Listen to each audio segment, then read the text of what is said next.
some footage last night taken at the Novotel Hotel where the vote was being tallied up, and we know how that vote turned out.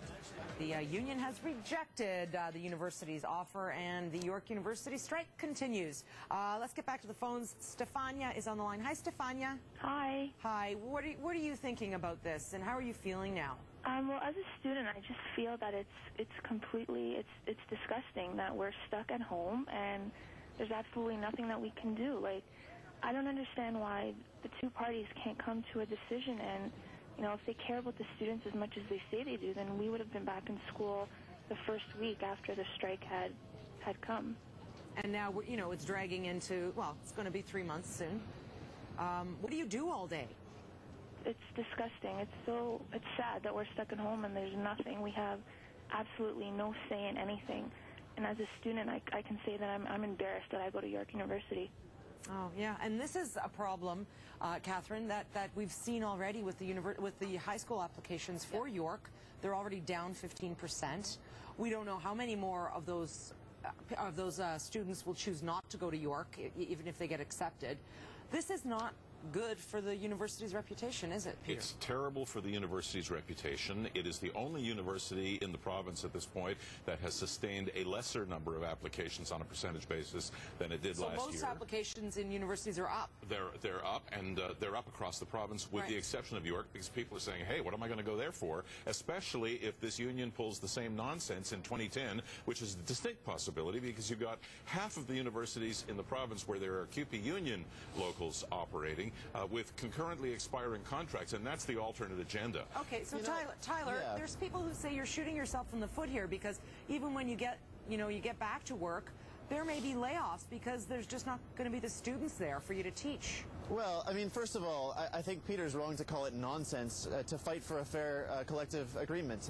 You know, this is something that workers have been fighting for decades, and to call it nonsense is surprising. Tyler, I'm not calling nonsense what you're doing. What I'm saying is nonsense is the fact that we're at 11 weeks and that you're saying, you know, let's all sit down. I'm saying, let's hurt you. I'm saying let's get everybody back into class and let's get this thing resolved. And if we have to legislate a settlement, we'll legislate a settlement, hopefully a fair one. But the bottom line is, you standing out there in the cold, me sitting here complaining about it, the students doing nothing with no voice at the table, that's not fair. I agree with you, all of that I agree with you, except at the point where you say that we should be legislated back to work. I don't know if you're aware, that would be an unprecedented step to legislate a public sector union back to work. It is an unprecedented step. That would be essentially saying, Peter, that unions in the public sector do not have the right to go on strike and fight for a fair collective agreement. Desperate times, desperate measures, Tyler. No, the times aren't that desperate, Peter. The situation here is that Tyler, we need they're desperate for students. 11 weeks, 7 of those weeks did not have any negotiations whatsoever. How are we supposed to take this seriously as students who go to this school, who have a future that we are working towards? And how Catherine, are we supposed to take you seriously as a union? And Catherine, that's where I agree with you. I mean, the issue that we didn't have bargaining for those 7 weeks, I agree, we wanted to bargain.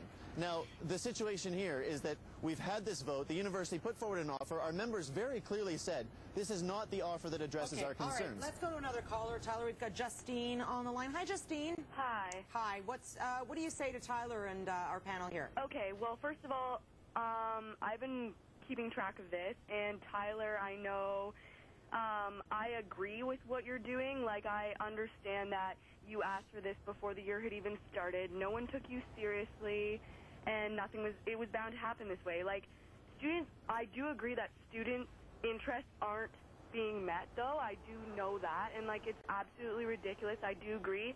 But what Sedora said earlier, at this point, I don't think we should go back. Like, our money should be returned, and this time should be taken for students to work so that the union can resolve this. Like, this time, they've been sitting like 7 weeks not doing anything, you know? And, like, I feel this way because if we go back, the year will either be crammed in a short time, which will devalue our education, or it'll be extended, and those students will have no way to make money for next year.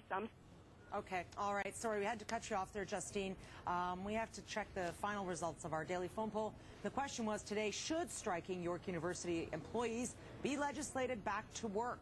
782 say yes, 115 say no. Interesting. We're out of time. Thank you to MPP Peter Sherman, Catherine Devaris, and Tyler Shipley for joining us today. Don't forget, you can interact with us anytime. Just log on to our City News website, citynews.ca. Thanks for watching. Let's hope it's over soon.